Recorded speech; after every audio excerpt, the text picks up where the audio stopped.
For today's video, pag-uusapan natin ang dalawang klase ng regulator na aking hawak. Alin ba sa kanila ang safe at mas madaling gamitin?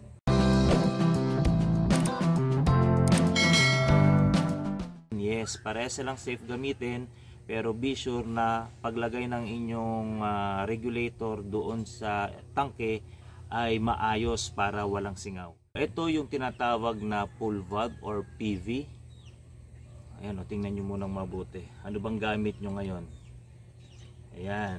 So, itong pull valve guys, ito yung Diroscas o yung mga sinaunang regulator na ginagamit natin sa ating gas tank. Halos lahat sa atin alam naman kung paano ito gamitin. So, itutusok lang natin doon sa may tangke at i-close natin. And then, yung on-off ng gas na ito ay nandun mismo sa may tangke. Tama? So, ito yung pull valve or yung tinatawag na PV na regulator. Ngayon, ito naman yung CV o compact valve. So, ito yung itsura niya guys. Ayan, bakal yan. Doon sa mga hindi nakakaalam kung paano gamitin ang compact valve, madali lang naman siya. So, dito nyo ilalagay yung hose. Ayan. And then, andito na sa regulator yung kanyang on-off. Ayan, yung open and close niya. Hindi katulad ng pull valve nandun sa tangke. So, paano ito gamitin? Tutusok nyo lang ito sa may tangke at kapag ito nag-click, tumaas at yan, pag gumanon yan, ibig sabihin yan, safe na yung ating regulator, nakakabit na ng maayos. And then, nandito na rin sa regulator yung kanyang on-off. Ayan. So kapag nakababayan ng ganyan, on yan, meron ng gas doon papunta sa ating burner. At kung tapos na tayo magluto, itataas lang natin ng ganyan. So off yan.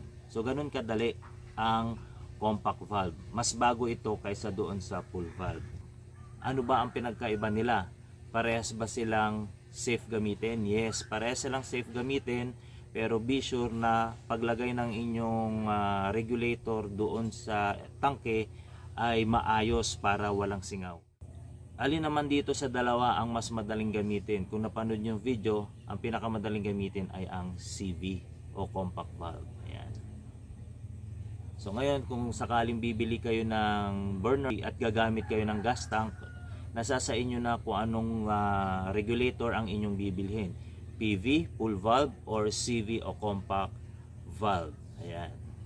So para sa akin, mas magandang gamitin ang compact valve, hindi mahirap ilak at hindi rin mahirap alisin kapag naubusan tayo ng gas. Ayan. So thank you for watching. Sana meron kayong natutunan sa ating video. And don't forget to like, share, and subscribe to my YouTube channel. Thank you very much. Bye-bye and God bless.